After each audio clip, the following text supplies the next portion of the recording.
En cada diplomado... Profesor, iniciemos la actividad. Ya, ¿estás listo ya? Sí, iniciemos.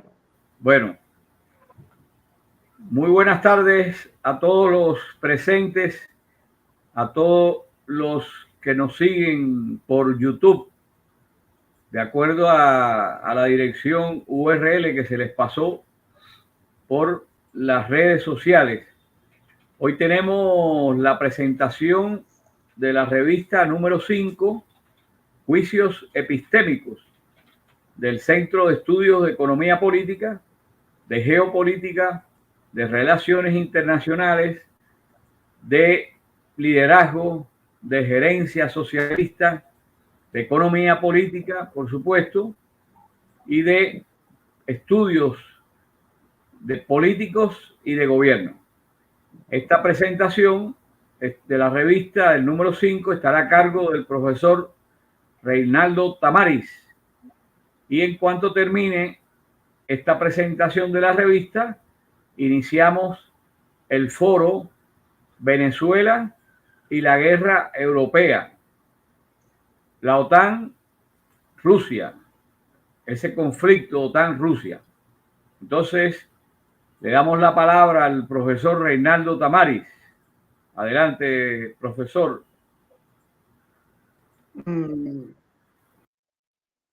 Bueno, muy buenas tardes tengan todos y todas. Bueno, un placer estar nuevamente presente aquí en este espacio de los saberes, organizado por el Centro de Estudio de Economía Política, Relaciones Internacionales, Política y Gestión de Gobierno.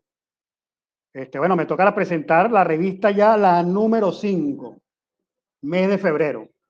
Ya tenemos 3 revistas del trimestre del 2021, trimestre pasado, y ya tenemos 2 revistas en este año. Esta revista número 5 consta de 25 artículos,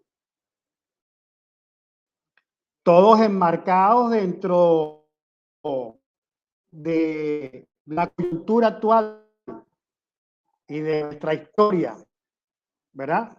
Como sale, como lo plantean, como lo planteamos en la portada,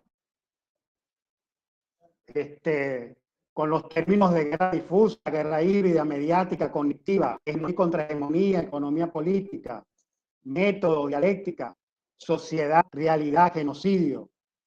Términos ahorita muy en boga por todo lo que está sucediendo, pues, y de lo que vamos a hablar más adelante. Miren, en este tema, en esta revista, bueno, agradecer a los integrantes del centro de estudio que han adoptado sus artículos y esperar que continúen con sus aportes.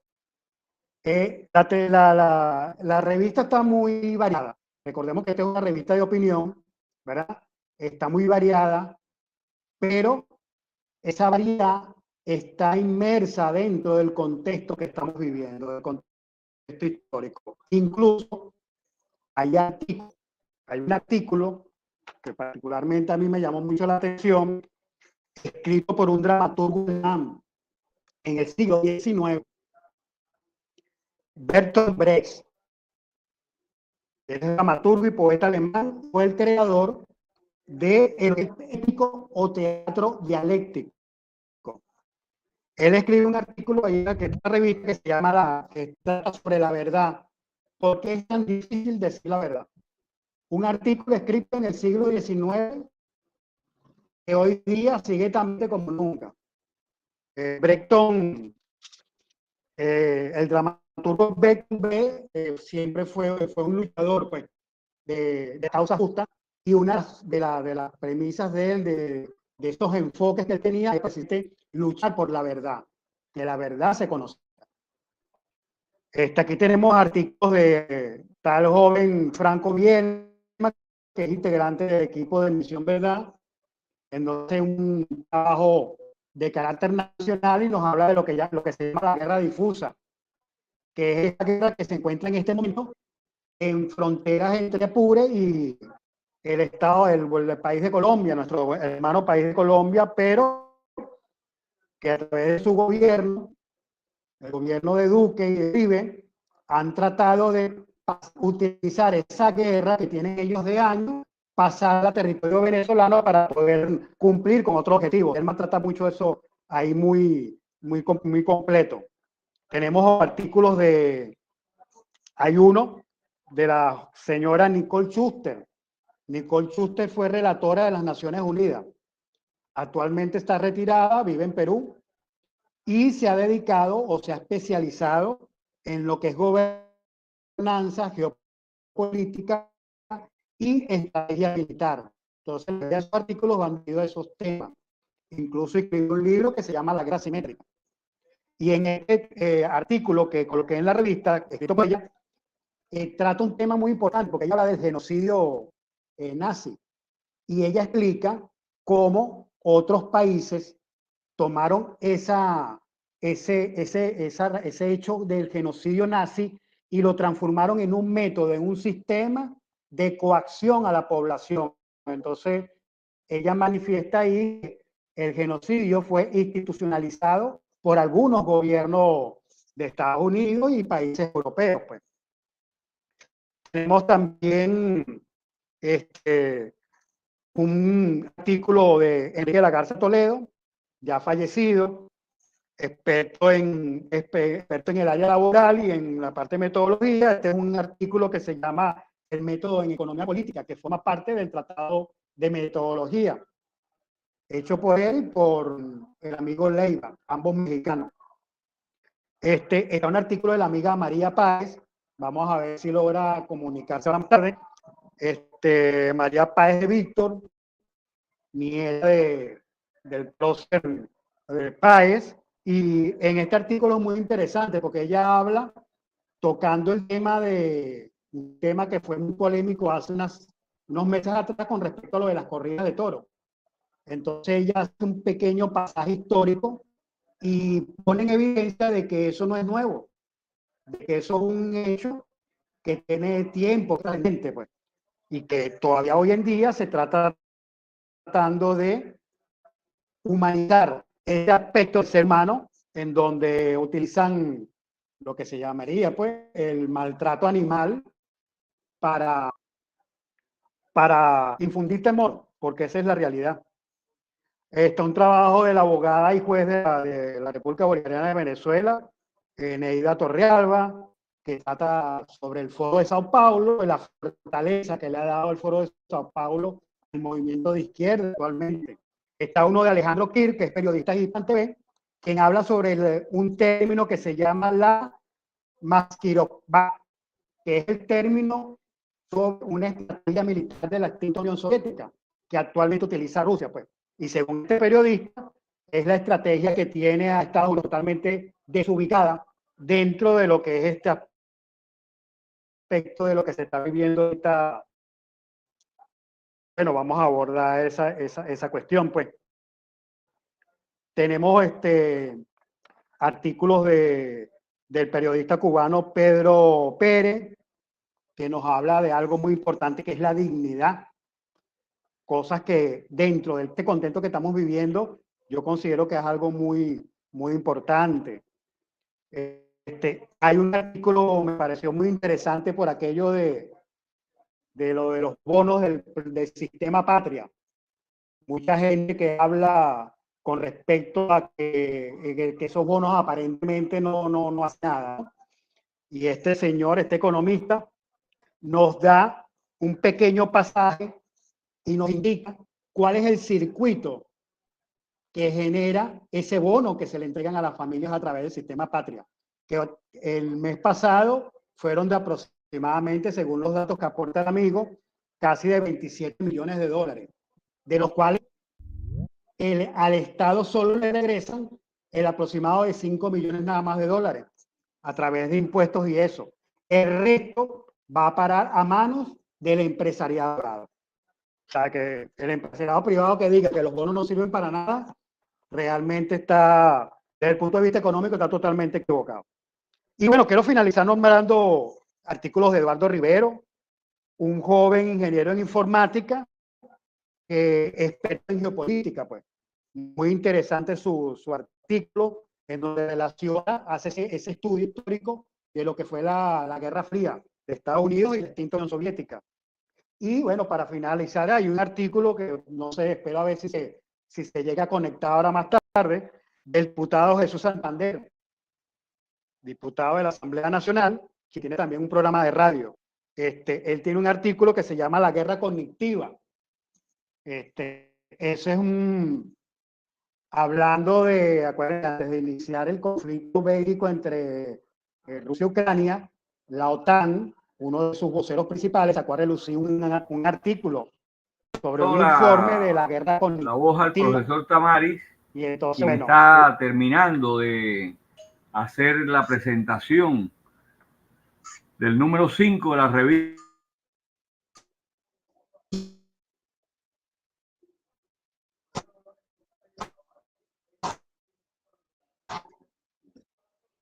Aló. Bueno, con esto culmino la presentación de la revista y le doy la palabra nuevamente al profesor Ernesto Wong. Adelante, profesor.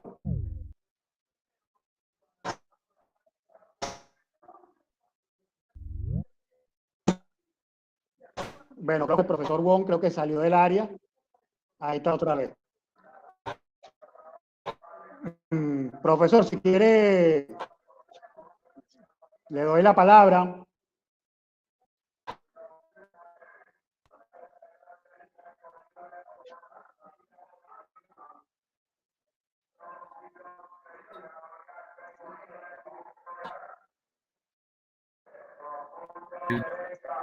De Venezuela. Él dice Tamaris. Termina la presentación. No, le doy la palabra. Ya finalicé. Ok, bueno, quería terminar hablando de dos temas, dos artículos, ¿verdad? Uno escrito por Omar Ovalle, geógrafo, doctor en ciencias sociales, un artículo bastante interesante sobre la sociedad del riesgo y de cómo a través de esta mediática que hay, esa sociedad de riesgo está buscando como de dar sus espacios para poder continuar su desarrollo. El artículo de Eduardo Rivero, ingeniero en informática, que nos hace un paseo histórico de ese enfrentamiento que conocemos como la Guerra Fría entre Estados Unidos y la Unión Soviética. Y bueno, el artículo de Jesús Santander, diputado de la Asamblea Nacional, que no habla de la cognitiva. Recordemos que antes de que iniciara el evento bélico entre Ucrania y Rusia, entre realmente Estados Unidos y OTAN, un vocero de la OTAN salió a relucir un informe acerca de la guerra cognitiva. Incluso llegó a decir en el informe que el trabajo mediático era con la finalidad no solo conseguir un apoyo mediático internacional de la opinión pública, sino era de buscar la manera de transformar la manera de pensar de ciudadanos y ciudadanas.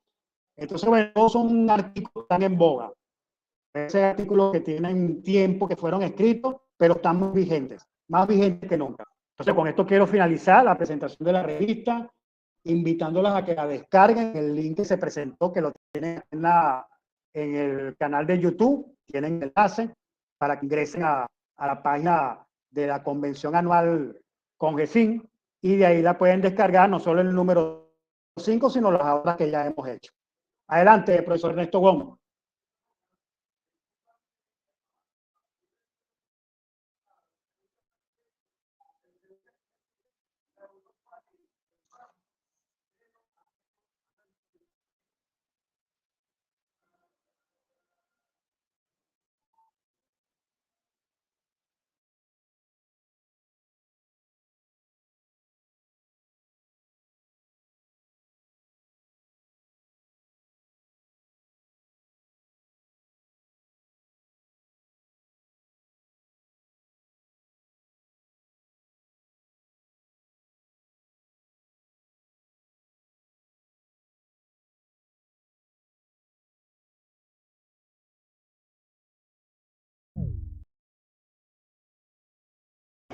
Profe, active su micrófono. Profe. Ya. Sí, decía que íbamos a comenzar el foro. Me vieron gesticulando, pero no me escuchaban porque estaba completamente duchos en esto, porque hay que ver muchos detalles, ¿no?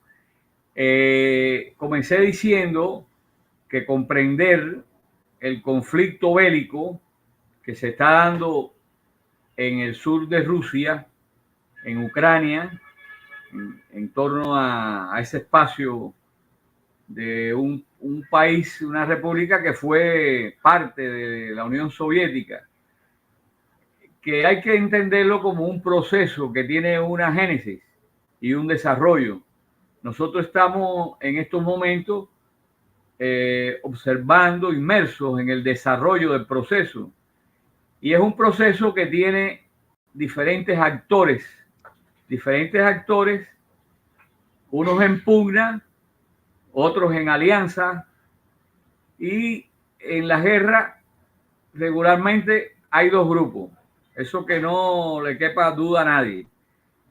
Y siempre, bueno, en el mundo hay países actores que se mantienen al margen, lo cual es también una manifestación de sus políticas exteriores, mantenerse al margen, mantenerse en un estado de neutralidad algunos. Y ese proceso que se está dando en la zona esta que mencionaba de Ucrania, tiene su génesis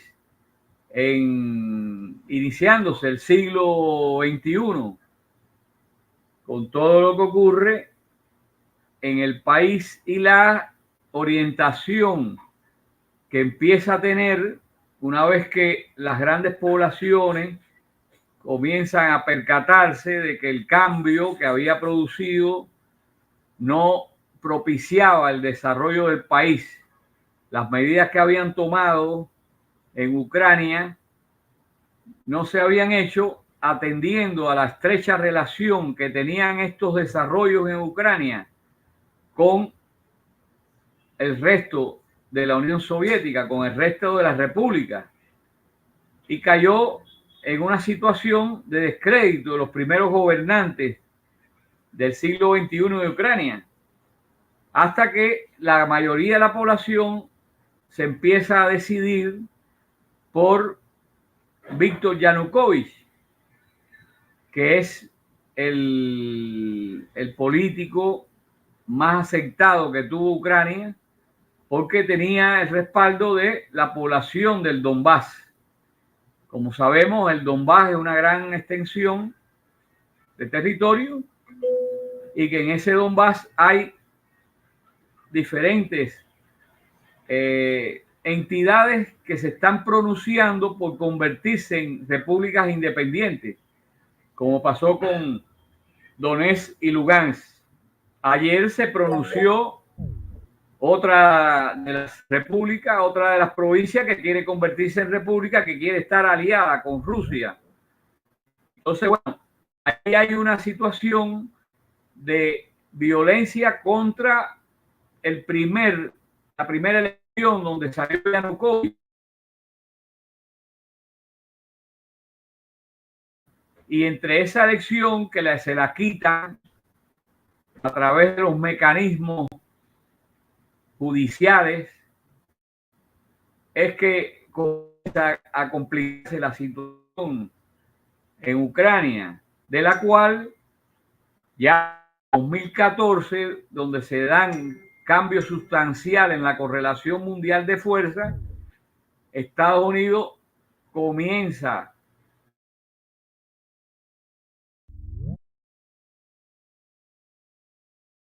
la destrucción de Libia, comienza hacia todos los territorios limítrofes con Rusia. Y eso hay que estar documentado, lo han documentado muy bien las instituciones de Rusia. Ahí comienza a incrementarse la amenaza de la OTAN hacia Rusia. Y estaba en este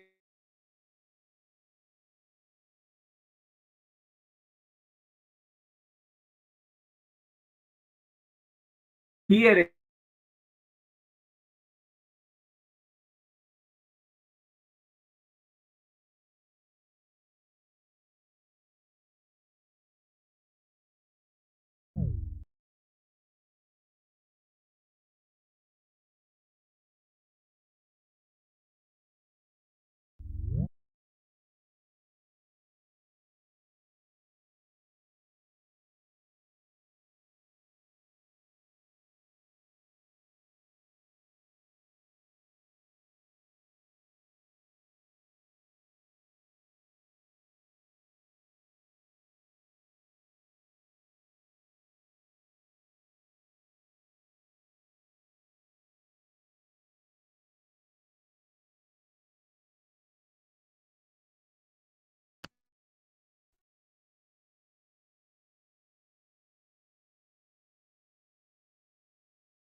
se fue la conexión, pero bueno, ya regresó. En Kazajistán se tenía, que es el lado, uno de los lados de Rusia, en este caso más oriental, se tenía preparado para incrementar la caída del gobierno de Kazajistán, que es una de las repúblicas más grandes y más importantes de lo que era la Unión Soviética.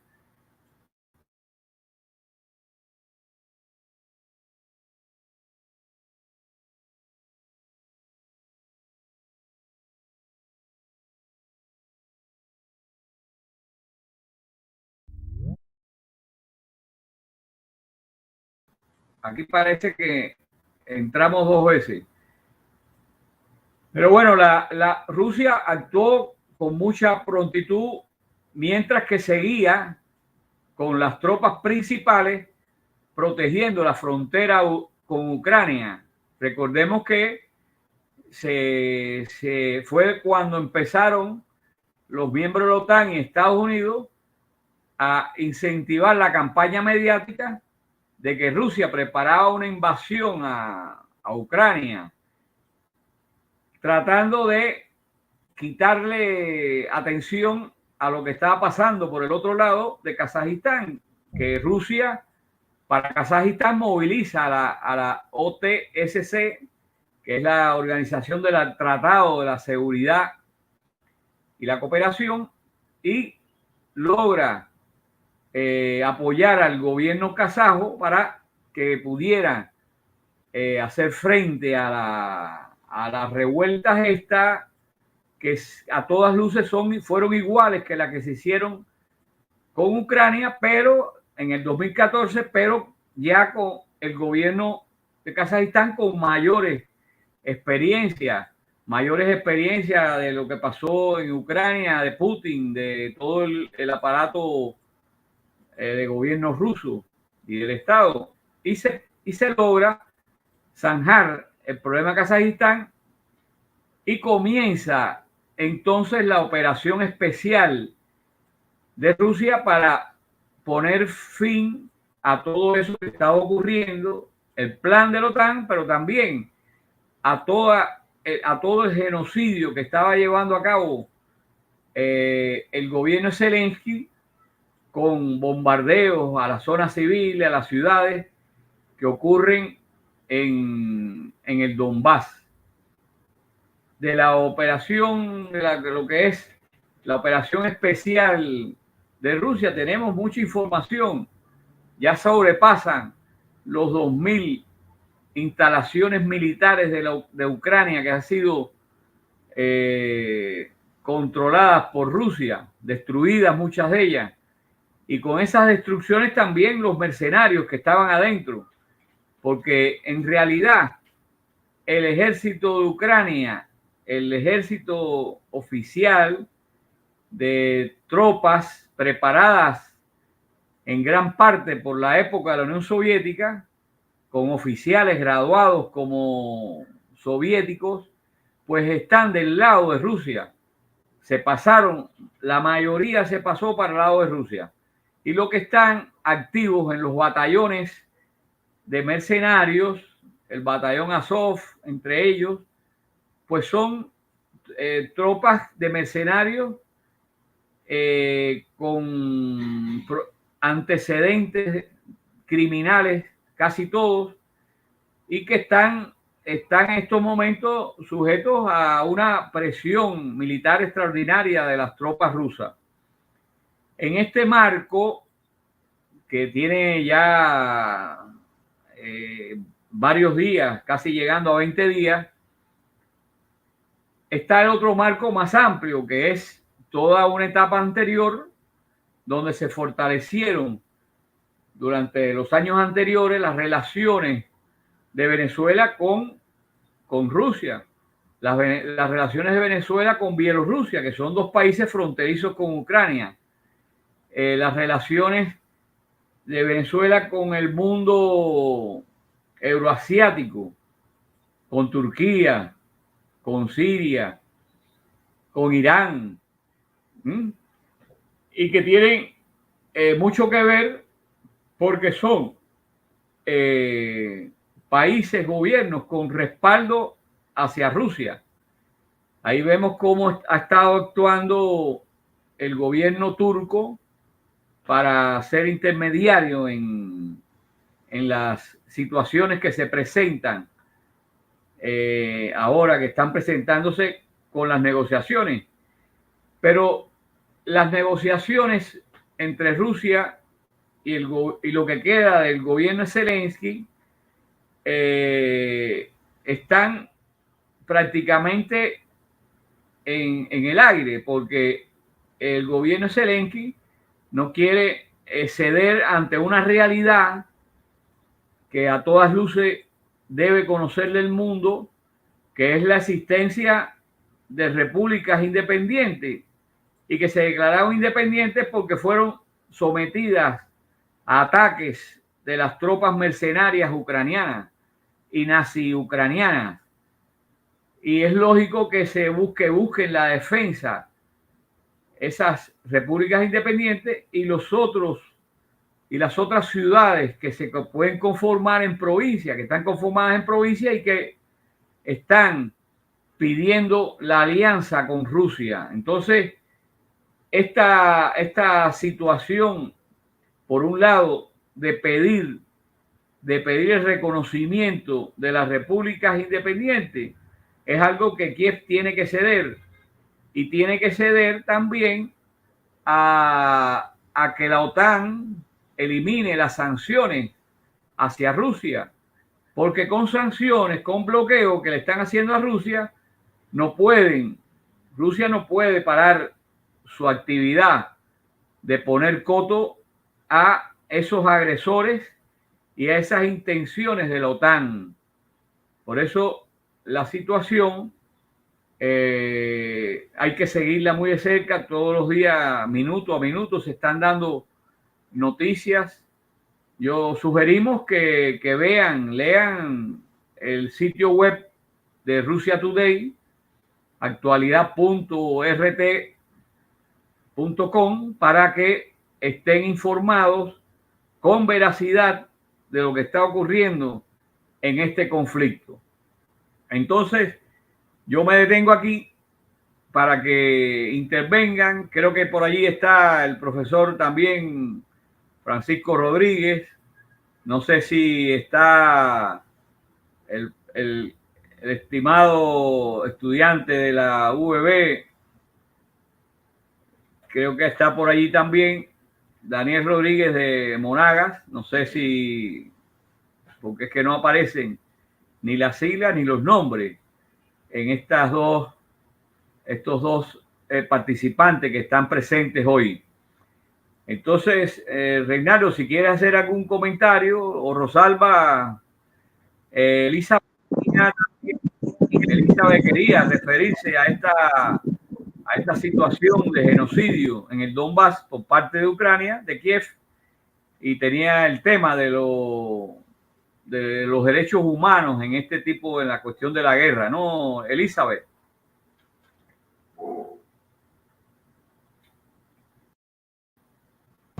Sí, profe, correctamente. Adelante. Bueno, ciertamente es bastante información y hay un complejo mediático, como decimos, que atraviesa todo lo que es este conflicto, y como usted bien lo dice, pues hay que remontarse a los antecedentes, ¿no? Y más o menos hay que revisar quién ha puesto el acento en la búsqueda de la paz en el mundo y en este escenario que se da actualmente europeo, Estados Unidos y Rusia. Porque básicamente cuando se toma en cuenta el tema de la paz, es que nosotros nos vamos caminando o vamos en la ruta de salvaguardar los derechos humanos. Y nos damos cuenta con la información que hemos revisado que no es desde ahorita, como ya se viene mencionando, sino que ya existe un largo periodo de tiempo donde la expresión más reciente es desde el año 2014, los intentos de países como Rusia por que se preserve la paz a través del diálogo, de hacer negociaciones y desarrollar un diálogo entre una población, o vamos a decir en este caso, de unos gobiernos que están en un conflicto que se remonta a lo histórico, a lo cultural, a la realidad de esos países, que a veces no son tomados en cuenta. O sea, tenemos una gran participación, un sentir de una buena cantidad de población que tiene una idiosincrasia rusa, incluso en el tema del idioma, etcétera, que culturalmente, y luego de lo que sucedió con la imposición del último gobierno en Ucrania, pues quedó en terrible desventaja en cuanto a su asedio, en cuanto a desfavorecer su condición humana, a la vejación, a la muerte, al tratar de que ellos sean considerados como seres inferiores, si se puede decir. Y por eso se habla de un resurgimiento del nazismo, por toda la violación que se ha hecho a una gran cantidad de población de origen ruso, o de incluso los mismos ucranianos, que pueden ser de otra parte de la región, que sienten pues una afinidad histórica por ser prorrusos, o por haber tenido una fuerte afiliación cultural con lo que fue la Unión Soviética, etcétera. Entonces esto no se ha tomado en cuenta, ha sido largos años, como lo dice el presidente Putin, de ser visto como una minoría atacada. Yo digo así como lo planteaba una vez el presidente Kirchner, ha habido un patoteo con la población que de alguna manera tiene esa ascendencia rusa, culturalmente se siente identificada con esta idiosincrasia, y bueno, se han metido todo tipo de intereses donde finalmente el tema humano, el tema de nuestra condición, de nuestros derechos como seres humanos, ha quedado relegado totalmente a los ojos de los que están propiciando este conflicto y a los ojos del mundo, porque pareciera que se mete en la llaga en el tema de la guerra, se mete la llaga en el financiamiento hacia lo que es las armas, y pues se dejan de lado los conflictos sociales que tienen lugar luego de una guerra, porque al final de cuentas los afectados no van a ser una pequeña parte de la población ucraniana, ni los de habitantes de Donetsk, de Lugansk, sino que se va a tratar de una afectación de la otra parte de Ucrania y de todo el mundo, como ya se ha dicho. O sea, ya vemos la crisis del gas en Europa, donde por cierto un político envió y dijo que la gente tenía que bajar el consumo de gas en momentos de invierno, que ya todos y todas deben haber escuchado esa noticia. O sea, con qué descaro se pone a la población, a las mayorías. No es la minoría la que va a estar afectada, son las mayorías que van a ser afectadas por esa situación en cuanto a su alimentación, en cuanto a su calefacción, en cuanto a todo lo que tiene que ver con las mínimas necesidades humanas. Y entonces, bueno, ahí vemos, por ejemplo, nos parecía escalofriante el tema de que los corredores humanitarios, mientras Rusia hace alto el fuego para permitir los corredores humanitarios para que llegue la comida, etcétera. El bando contrario, ucraniano, bombardea los puentes, por ejemplo, por donde van esos corredores humanitarios, mientras Rusia coloca el ataque en las bases militares. Esta gente del bando ucraniano, que se le ha llamado también nazi ucranianos, nazifascistas, no sé cómo otra calificación, bombardea una escuela, bombardea, por ejemplo, un edificio de ciencia y tecnología, que por aquí está la compañera Rosalba, que seguramente puede decir algo de eso como experta en el área, bombardeos de mercados, de un internado, de un instituto de emergencia en las poblaciones de Donetsk y Lugansk. O sea, esto es de realmente una falta de respeto y una falta de una aberración a lo que puede ser el desarrollo de la humanidad. Más adelante, en otra oportunidad, yo quisiera hablar de lo que planteó la ONU en algún momento sobre el derecho al desarrollo. Entonces, esto, en vez de apalancar el desarrollo, propiciar esta guerra, no poner un acento en la paz, no hacer los mayores esfuerzos, como sí lo hace Venezuela en los diferentes escenarios mundiales, de que lo último tiene que ser la paz. Rusia hizo todo lo posible desde el año 2014 y antes porque esto no ocurriera, mientras en el resto de los países favorables a la OTAN, pues ha sido siempre una política del patoteo, de propiciar los escenarios de guerra y llevar a una situación digamos, de no poder hacer más nada a Rusia, y que hoy en día haya tenido este desenlace. Por otro lado, el papel de los medios del mundo, el papel mediático que ha tenido, pues ha sido, en favor, como han dicho algunos analistas, Rusia está haciendo que este conflicto se disminuya en diversos escenarios, pero el único escenario en donde es difícil o ha estado perdido es en el tema mediático.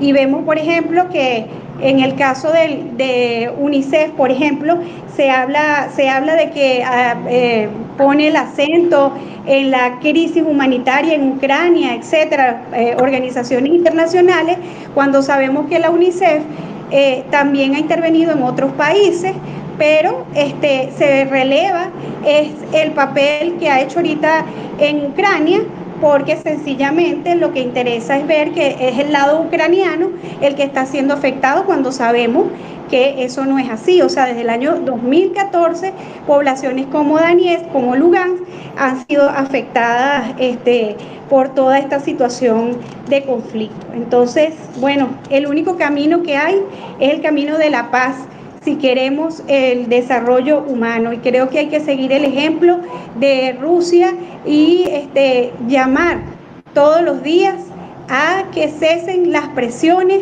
que así como la presión se ha dado a llevar a esta situación en Ucrania de parte de los países del mundo, hoy asimismo he propiciado unas medidas coercitivas en Venezuela, porque sencillamente es como que encerrar al más débil, y al final es desfavorecer a la población en sus derechos humanos y sociales.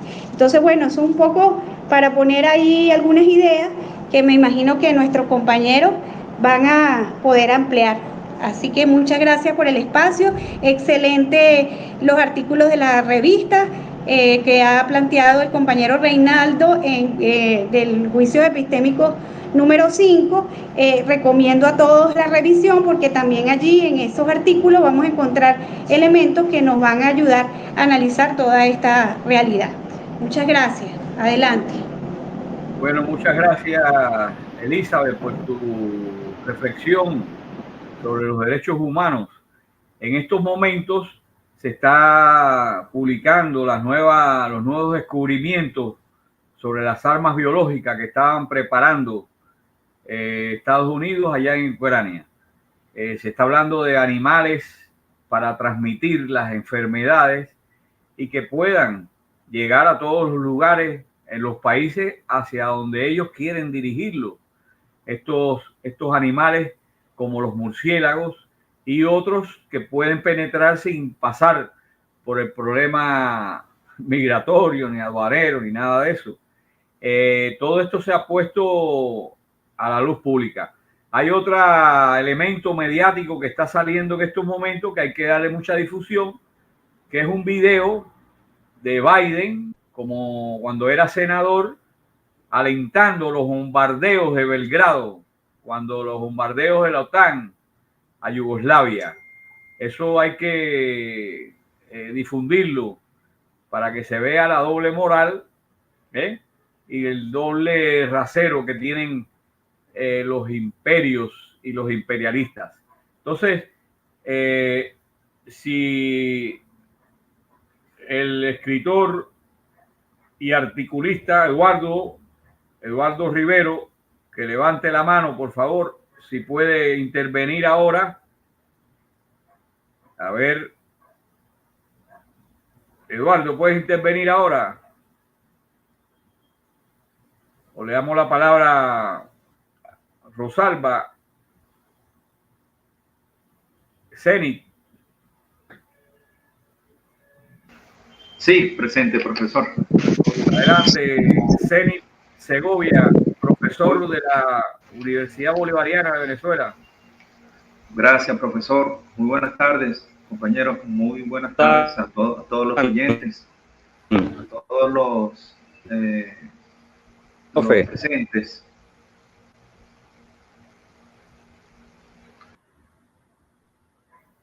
Se escucha, no se escucha al profesor Zenit, está con el... Sí, ya. Que retomando el análisis de la profesora Elizabeth, hay que considerar un punto, yo considero como uno de los más importantes, que los medios han tratado de expandir o han logrado expandir la imagen negativa o la imagen, digámoslo así, mala, o vamos a decir mala en un lenguaje coloquial, sino esa imagen de ser el malo de la guerra, como lo es el presidente Putin. En primer lugar, las razones de invasión o de toma del territorio de Ucrania por parte de Rusia, es que, en primer lugar, hay que considerar las declaraciones del Kremlin, que ellos consideraron que los lazos sociales, políticos y culturales entre ambos países, entre Rusia y Ucrania, trascienden las fronteras estatales. Esto hay que considerarlo en primer lugar. O sea, no hay que irse por la visión de capricho que han generado los medios en el mundo, en la comunidad internacional. Y parte de ello los aliados de Ucrania. Otro punto, como se sabe, la intervención de los actores internacionales, que el profesor Ernesto Wong hizo referencia, que hay una presencia de actores que se muestran pasivos y otros más activos. Considerando el actor que está más activo, está prácticamente a la expectativa para proceder con toda su fuerza, Estados Unidos. Pero Estados Unidos tiene un brazo de acción en la región, su influencia, como lo es la OTAN. Como hemos reconocido el interés que tiene Zelensky de estar aliado, o ser miembro de la OTAN y de ser parte de la Comunidad Europea desde que mostró su intención. Los ucranianos no están de acuerdo con esta idea de Zelensky. Y se ha logrado entender que el pueblo ucraniano no tiene ese interés de pertenecer a la OTAN ni ser parte de la Comunidad Europea. Y Ucrania ha tenido, el gobierno de Zelensky ha tenido esa intención de adherirse a la OTAN sin tener pues el apoyo popular, el apoyo del pueblo. Hay que tenerlo claro, hay que tener clara esta posición, esta postura del presidente Zelensky, que hace una muestra en el mundo que él es el bueno y el malo es Putin. Pero la razón es muy clara, es muy precisa de tomar este territorio, como lo ha declarado el presidente Putin, que no debería ser considerado Estado por estas razones expuestas de lazos sociales, políticos y culturales que han trascendido durante la historia de la región. Estados Unidos, como actor dentro del escenario, como actor internacional dentro del escenario, él no quiere perder su influencia en la región. Ese es el interés principal. A través de la OTAN quiere accionar parte de su brazo para poder mantener su interés de influencia en la región. Esto es lo que tenemos que tener precisado y claro, cuáles son las intenciones de estos diferentes actores que están activos en el escenario. Por otro lado, hay que considerar que Putin culpa a las autoridades ucranianas modernas de un rumbo que ha tomado el país equivocado.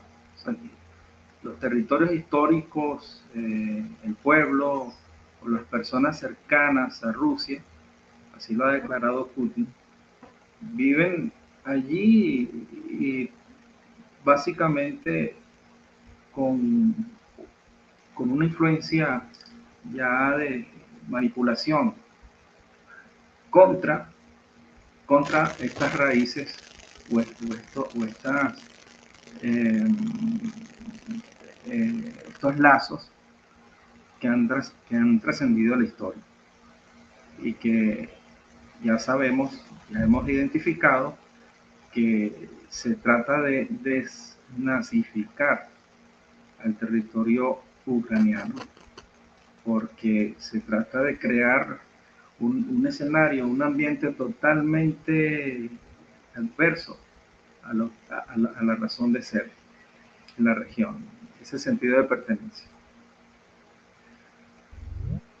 Y los dirigentes de Ucrania se han dedicado a lo que muchos medios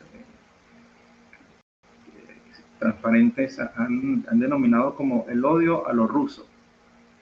Ese ha sido el propósito que han tenido los gobiernos de Ucrania para poder hacer de su acción, de su intención, hacer tangible su propósito.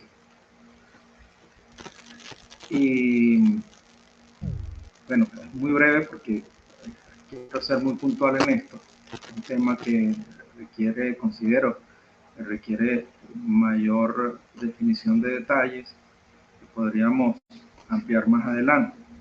Pero lo más importante es que los medios internacionales han tratado de opacar toda la intención que tiene el gobierno de Rusia, el presidente Putin, de establecer o de ordenar o de evitar a la patria grande y a Venezuela y al mundo.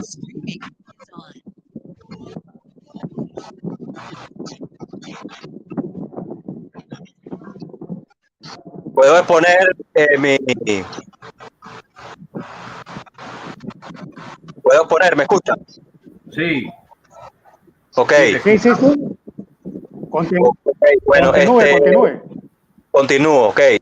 En esta oportunidad pudimos publicar lo que ha sido un escrito que es un tema bastante oculto en la historia y en los medios de información, incluyendo el internet y las redes. Se trató de un plan secreto de los Estados Unidos contra la Unión Soviética de la década anterior a los 90, donde prácticamente las dos superpotencias generaban una bipolaridad. En esa bipolaridad se construyó, y un poquito antes de esa bipolaridad, se fue construyendo parte de lo que hoy tenemos. ¿Por qué? ¿Por qué lo digo? Porque no podemos olvidar de dónde viene la OTAN. La OTAN nació de una jugada magistral, porque hay que reconocerle que también han tenido sus estadistas y han sido geniales, una clase política genial en su momento, como lo fue Franklin D. Roosevelt, Henry Kissinger y otros tantos, que ya hoy no están ni aparecen en ninguna parte porque ahorita son puros corporativos, ya se han venido degradando y por eso tantos errores, pero en un momento sí fueron unos estadistas que lograron construir parte de lo que hoy todavía tenemos a nivel del dominio y de la hegemonía internacional. Entonces la OTAN surge de un acuerdo llamado Carta del Atlántico. Eso es importante que lo tengamos ahí pendiente, porque esta carta surgió de la idea de Franklin D. Roosevelt conjuntamente con Winston Churchill, que tenían un dominio mejor de las relaciones internacionales que Stalin, el cual, bueno, lamentablemente no tenía mucha claridad de la estrategia y algunas cosas, y supieron imponerse ante la Unión Soviética. ¿Por qué? Porque fueron mejores en las relaciones internacionales. Lograron, a partir de la Carta del Atlántico, convencer al sector europeo con el cuento del comunismo y el coco del comunismo, el fantasma que recorría Europa. Lograron, primero, impulsar la creación de la ONU, donde erróneamente Stalin no participó después que aprobó la firma, aprobó su creación, pero después no participó y abandonó el espacio y dejó que Churchill y Franklin D. Roosevelt fueran los que tuvieran la iniciativa y lograran la hegemonía en las relaciones internacionales. Lamentablemente China no estaba, porque China todavía estaba en una lucha interna propia por su liberación y por su independencia.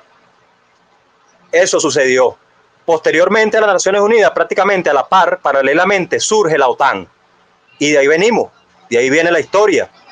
El bloque creado con falsas ilusiones, con un falso pretexto, como siempre, para ir contra el socialismo, para ir contra la libertad de los pueblos, para siempre intentar oprimir. O sea, bueno, todos sabemos que por su parte la estrategia de Stalin fue impulsar y crear el Pacto de Varsovia. Y bueno, se cometieron muchos errores que ustedes conocen también, pero de ahí venimos. Es por eso que también podemos ver que la ONU a veces pareciera que su lógica de actuación es ambigua, pero es precisamente por eso, porque tiene mucha influencia de todos estos sectores, más que todo lo que fueron las familias Rockefeller, porque si nos ponemos a ver hoy, todavía hoy, el edificio donde funcionan las Naciones Unidas era propiedad de los Rockefeller, y así como otros tantos, los Rothschild, los dueños de las petroleras, los Detterding, etcétera. la Shell, la British Petroleum, que son los lobbies petroleros internacionales que han tenido mucha incidencia en la geopolítica internacional y lo siguen teniendo. Entonces, de ahí venimos, de las estrategias, de la geoestrategia del sector capitalista y de la geoestrategia del sector socialista, que no, por el dogmatismo en gran medida, hay más factores, pero el dogmatismo en gran medida no supo imponerse en esas relaciones internacionales en su momento cuando pudo hacerlo, y nos derivó esta situación que hoy tenemos. Bueno, todo llegó en un momento determinado a la unipolaridad, al fin de la historia, a ese cuento chino que se comieron ellos solos, que fue el fin de la historia, donde ellos pregonaban el supuesto fin de las ideologías, que fue un cuento de camino. Hasta que, bueno, apareció todo este trayecto de Venezuela con el comandante Chávez, la unión con Fidel, la alianza del ALBA y el resto de alianzas estratégicas, OPEC. Ahora en lo contemporáneo, OPEC Plus con el comandante Maduro, el presidente obrero Nicolás Maduro, muchos otros tantos acuerdos, UNASUR, el Sucre, el Petro hoy día, o sea, muchos acuerdos que han generado una diversidad de situaciones. Por ejemplo, el acuerdo del año pasado, que fue extraordinario, la creación del grupo de defensa de la Carta de las Naciones Unidas. Eso jamás se había visto en la historia. Un grupo impulsado por Venezuela, conjuntamente con Cuba, otros países, y Rusia y China, que está teniendo un impacto y un efecto en las Naciones Unidas, porque creo yo, quizás esté equivocado, habría que indagarlo y validarlo, pero creo yo que es la primera vez donde se pone más en el banquillo al sector estadounidense por primera vez, porque anteriormente era lo contrario. Y eso es un síntoma de la multipolaridad, que no nació ahorita, nació a partir de la década del 2010, toda esa década, más que todo en el 2011, con los primeros vetos a resoluciones estadounidenses en el Consejo de Seguridad por parte de Rusia, que fueron vetos históricos, que ya fueron dándole una figura a la multipolaridad. Hoy lo que estamos presenciando es la consolidación de esa multipolaridad y el florecimiento de esa multipolaridad, por lo que está sucediendo. Desde mi punto de vista, Rusia está dirigiendo una geoestrategia espectacular en favor de los intereses de los pueblos. Pero fíjense algo, Estados Unidos, ¿cómo logró todo esto? En parte de unirse en aquel momento con la Carta del Atlántico, la Asociación de la ONU, el Banco Mundial, el Fondo Monetario, el tratado sí que explicó en su momento, donde se repartieron el Medio Oriente y se repartieron todos los campos petroleros de los árabes. Crearon el Estado israelí en el tratado sí que explicó. El acuerdo de Kerry, donde se repartieron los pozos petroleros en Latinoamérica, donde se repartieron Venezuela y se repartieron México, porque solamente faltaba Venezuela y México. El acuerdo de la línea roja, que estos días lo estuve revisando nuevamente, muy interesante, donde crearon las 7 hermanas petroleras, el famoso cartel ladrón que le imponía los precios que le daba la gana a las naciones. ¿Ves? Jugada geopolítica tras jugada. El acuerdo de Roosevelt con el rey de Arabia Saudita, un 14 de febrero de 1945, terminando la Segunda Guerra Mundial. El acuerdo con los mismos sauditas posteriormente para crear el petrodólar entre el 71 y el 73. En esa ocasión, Kissinger y Nixon con el rey de Arabia Saudita. Pero secretamente, y de eso se trata mi artículo, secretamente hicieron este plan de contención que consistió en contener al socialismo, contener al comunismo, contener a los países que luchaban desde el bloque soviético, desde el bloque socialista, para ir a la liberación de los pueblos, con la masa trabajadora, con esta revolución tan grandiosa que se dio, porque ellos no tenían otra forma de detener a la clase obrera, que estaba tomando una fuerza. Fíjense ustedes, el hecho de crear una república. La Unión Soviética fue una república de obreros. Eso es un hecho genial en la historia. Y ellos se sentían impotentes y crearon este plan secreto de sabotaje, infiltración, espionaje, contrainteligencia, etcétera. Y entonces, en este plan, ellos ayudan a desarrollar en cierta manera a las naciones asiáticas para hacerle un contrapeso a la Unión Soviética. Debido a que, bueno, en aquel momento China todavía no veía con buenos ojos a la Unión Soviética, igual Japón. Entonces, Estados Unidos es el que influye en cierta forma, porque los chinos tienen su mérito en su desarrollo, pero a Estados Unidos le convenía el desarrollo de China en ese momento, como parte de la geoestrategia. Y ese es un factor que tenemos que tener en cuenta porque no tienen escrúpulos, son totalmente maquiavélicos. Vean lo que están haciendo hoy. Generan el conflicto o son parte de los que están generando conflicto en Rusia, pero a la vez se acercan a Venezuela. ¿Qué están buscando? Nosotros sabemos cómo actúan, a nosotros no nos van a volver a engañar. Están tratando de generar una distensión entre las relaciones Rusia-Venezuela, China-Venezuela, China-Rusia, para dividirnos y volver a vencernos. No lo van a lograr, por supuesto, porque ya Chávez y Maduro y el comandante Fidel nos dejaron la enseñanza y muchos otros líderes. Yo también pienso que ellos están tratando de perjudicar físicamente al comandante Maduro a nivel de una enfermedad posible, porque de ellos se puede esperar todo. Entonces, bueno, son temas que tenemos que debatir, que tenemos que llevar. Es importantísimo conocer este plan de contención que nació después de la Segunda Guerra Mundial, y también conocer un plan posterior que se complementó con este plan, que fue, en mi opinión, el que ayudó a terminar de derrocar a la Unión Soviética, que fue el plan de iniciativa estratégica. Ese plan se conoce con el famoso nombre Guerra de las Galaxias, a los Hollywood. ¿Por qué? Para tapar toda una estrategia de inteligencia, espionaje, sabotaje, donde fue todo un plan de guerra económica, guerra financiera contra la Unión Soviética, que los expertos soviéticos no supieron discernir, no supieron evaluar por el dogmatismo que se introdujo en la sociedad soviética, y no supieron ver la geoestrategia del derrumbe de los precios petroleros para asfixiar la economía soviética. Cuando se dieron cuenta era muy tarde. Y bueno, ya sabemos lo que sucedió.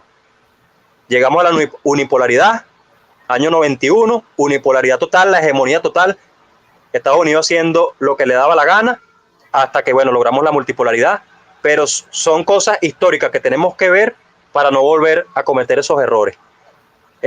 Lo único que me queda es, bueno, volver a darle las gracias, reiterarle todo mi apoyo, siempre prestos a contribuir en la medida de lo posible y con toda la humildad posible, pero con la mayor grandeza que se merecen los pueblos en ese granito de arena que todos tenemos que contribuir.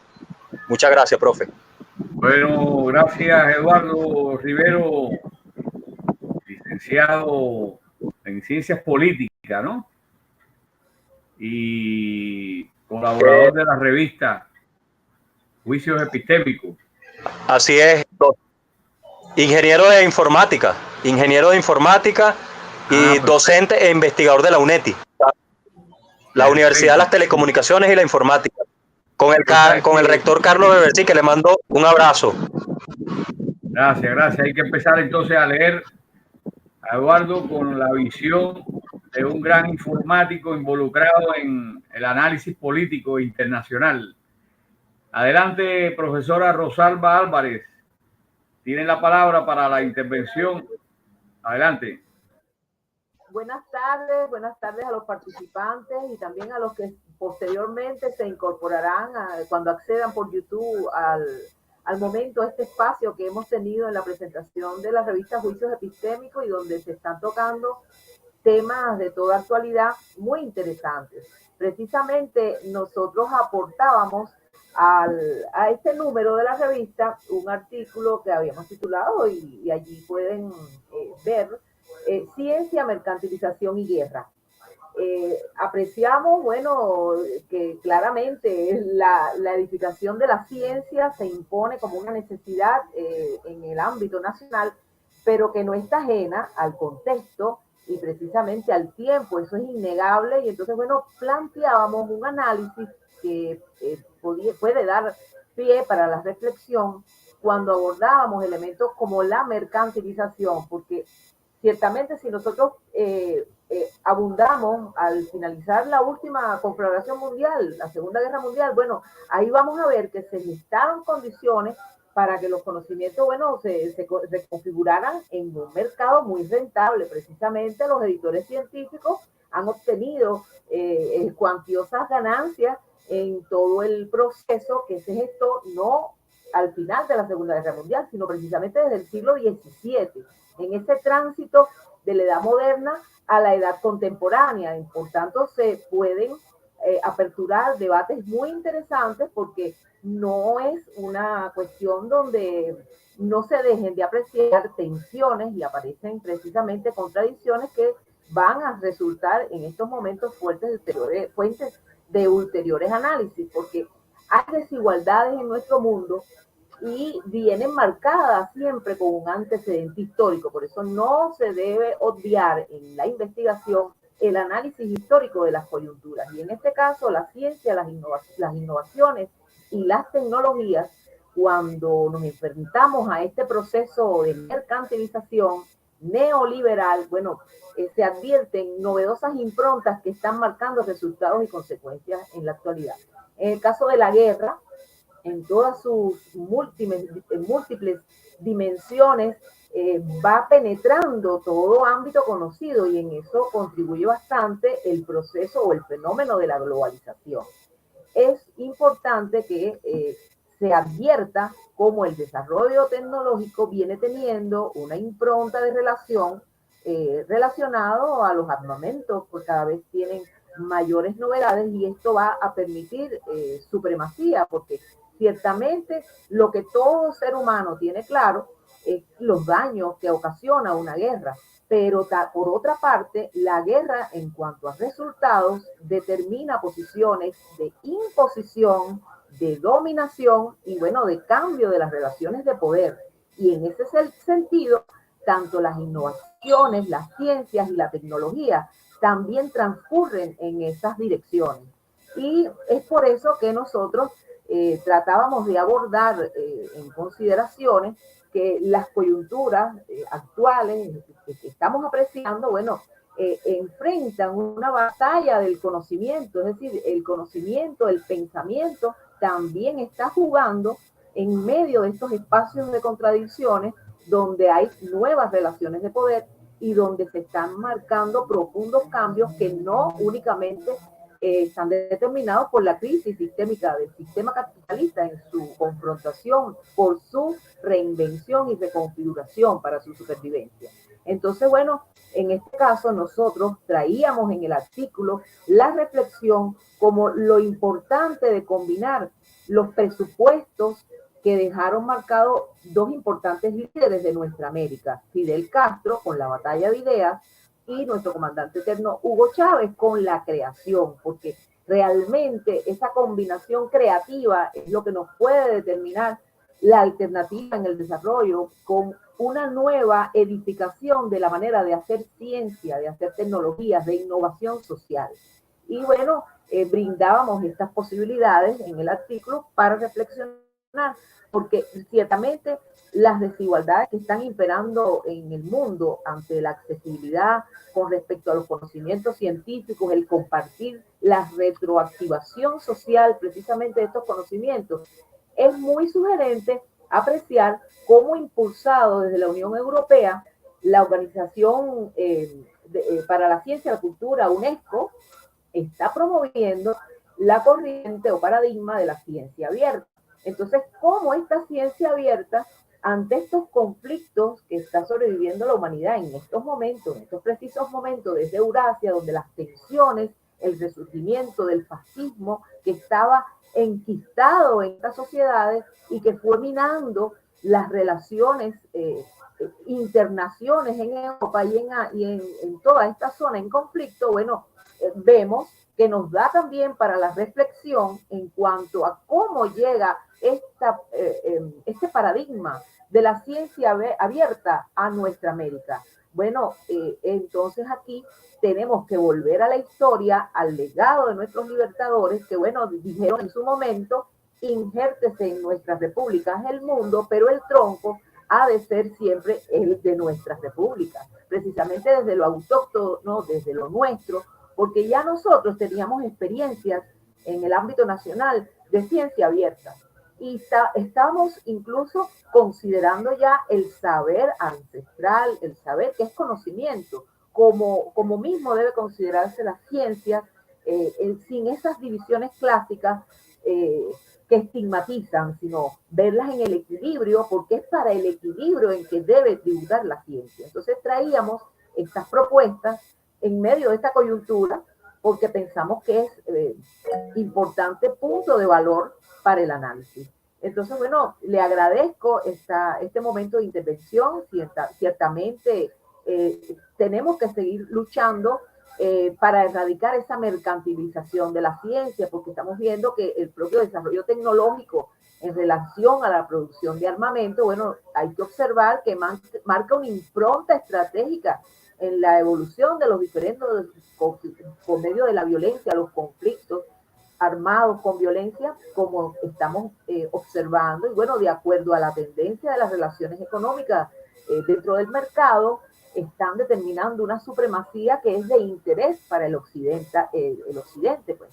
Y entonces, bueno, es posible que ya teniendo elementos de análisis podamos aportar, que es lo más importante, aportar de modo concreto al proceso de reconfiguración del Estado comunal venezolano. Entonces, bueno, siempre teniendo presente que el proceso globalizador tiene sus elementos positivos, aunque también tiene elementos negativos, y van a operar fuerzas integradoras, pero también desintegradoras. Y hay que luchar.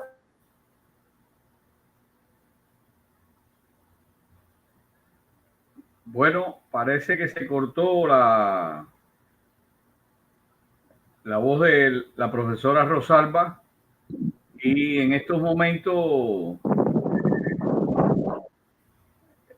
en todo el análisis geopolítico de esta situación en Europa, se acaba de producir un hecho en América Latina de mucho interés, porque puede generar un cambio en la situación conflictiva en el Perú, y es que el Tribunal Constitucional del Perú ordenó la liberación de Fujimori, y esto sabemos que es uno de los elementos que estaban en las demandas de la hija de Fujimori, Keiko Fujimori, que tiene mucho peso en toda la cosa política ahí en el Perú. Entonces, vamos a ver qué pasa con esta liberación, que a todas luces es parte de la negociación que ha tenido que hacer Castillo con los órganos judiciales para producir este cambio en el Perú. Entonces, el profesor Reinaldo Tamaris está levantando la mano y que le corresponde intervenir. Ya llevamos hora y 20 minutos y hay otra mano levantada que no sabemos quién es, pero ya se identificará. Entonces, adelante, Tamaris. Bueno, gracias, profesor. Bueno, yo realmente lo que quiero es aportar dos casos muy concretos, dos situaciones muy concretas que han sido el resultado del análisis que han hecho muchos otros intelectuales, investigadores, y cosas que llaman la atención, pues. Por un lado, quiero tocarlo del tema de las medidas coercitivas unilaterales, con las cuales ya Estados Unidos y la Unión Europea tienen acostumbrado a ver cómo buscan, ¿no?, de coaccionar. Entonces, en el caso con Rusia, vemos, o sea, se queda en evidencia que lo de Ucrania, o sea, lo de Ucrania fue simplemente ese paso necesario para tener la excusa. Y entonces vimos cómo una gran cantidad de sanciones dirigidas a Rusia de parte de Estados Unidos, de parte de algunos países europeos, y ayer o antier, nuevamente Biden busca amedrentar al gigante China. Biden firma un documento, no sé si es un decreto, no sé qué tipo de documento fue, en donde prohíbe la exportación de las tierras raras, ¿no? Un insumo de gran importancia para la industria armamentista y la industria de telecomunicaciones. Entonces, fíjense, es una situación que llama muy poderosamente la atención, ¿no? La cantidad de sanciones que se están haciendo, porque a la vista lo que se está observando es que esas sanciones de alguna manera lo que están es acelerando los procesos de cambio, los procesos de transformación. Entonces vemos como, por ejemplo, a Rusia hay una gran cantidad de megacorporaciones de Estados Unidos, igual que se retiraran. Sin embargo, está claro que estas megacorporaciones transnacionales se podrán retirar de suelo ruso, pero se van inmediatamente al mercado asiático. Entonces se está fortaleciendo ese espacio, ese nuevo mercado con mucha fuerza.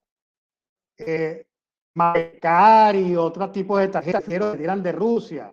Y entonces ya Rusia está trabajando con la tarjeta financiera de China. O sea, hay una serie de situaciones que nos pone a nosotros a observar cómo, no sé si será parte de alguna estrategia que tiene el gobierno de los Estados Unidos, pero yo veo particularmente que, siento que Estados Unidos lo que se está es como aislando, porque al crear todo este tipo de sanciones, Rusia busca sus mecanismos por otros lados, ya crearon un sistema de transferencias internacionales. Si vemos el caso venezolano, vemos como ya poco a poco hemos salido victoriosos de todas esas sanciones. Salimos nosotros del atolladero.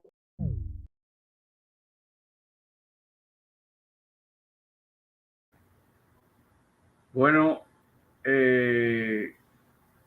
nos excusamos porque parece que el profesor Tamari ha perdido la conexión. Ha perdido la conexión. Si en estos momentos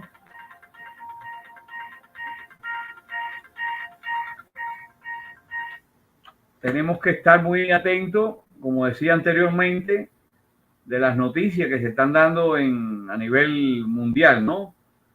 Tanto en la zona de Rusia como en la zona aquí de América Latina, con todo lo que están discutiéndose y previendo hoy en el Senado colombiano, discutiendo y pidiendo cuentas al presidente Duque si está haciendo enlaces con la OTAN para traer armas nucleares para Colombia. Eso es un tema que lo han puesto sobre el tapete uno de los políticos colombianos, un senador colombiano, pidiéndole la aclaración de esto a Duque. Esto, bueno, si el profesor Tamaris no puede continuar, creo que había por acá otro participante que quería hacer una intervención. Adelante.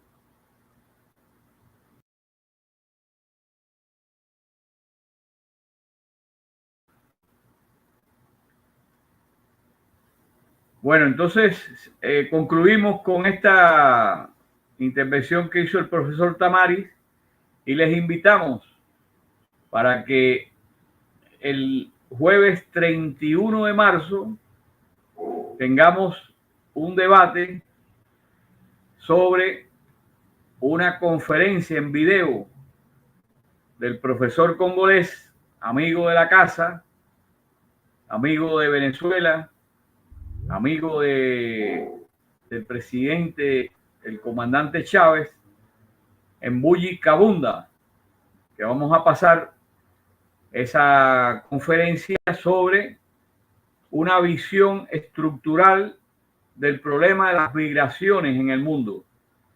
Muy interesante esta conferencia en Bulli Cabunda para el jueves 31, que inicialmente no estaba en el plan anual nuestro, pero la vamos a incorporar para ese último jueves del mes. Ya en el plan anual, que lo divulgaremos tenemos un foro o un seminario o un simposium, uno por mes, y uno cada 2 meses, un círculo de lectura sobre alguna obra importante para debatir sus tesis, debatir sus argumentos, para ir propiciando el desarrollo de la visión y la capacidad de argumentar en ciencias sociales, que es muy importante. Tenemos cada 2 meses también, alternando con los círculos de lectura, los cines debate. Por eso vamos a comenzar en este mes de marzo con un primer cine debate sobre una conferencia en video.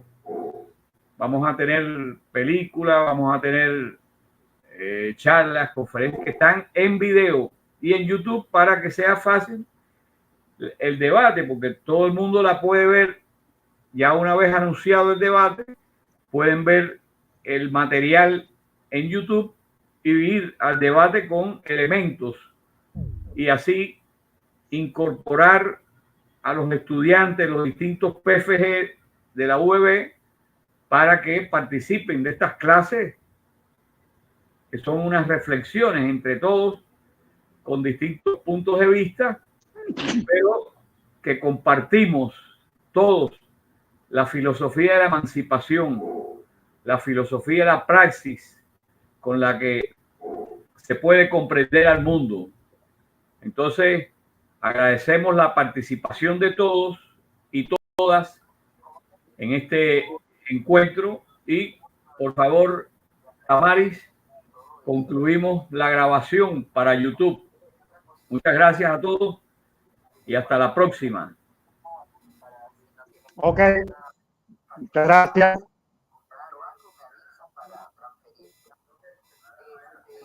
Bueno, nada, cuando termines tu foro, me escribes.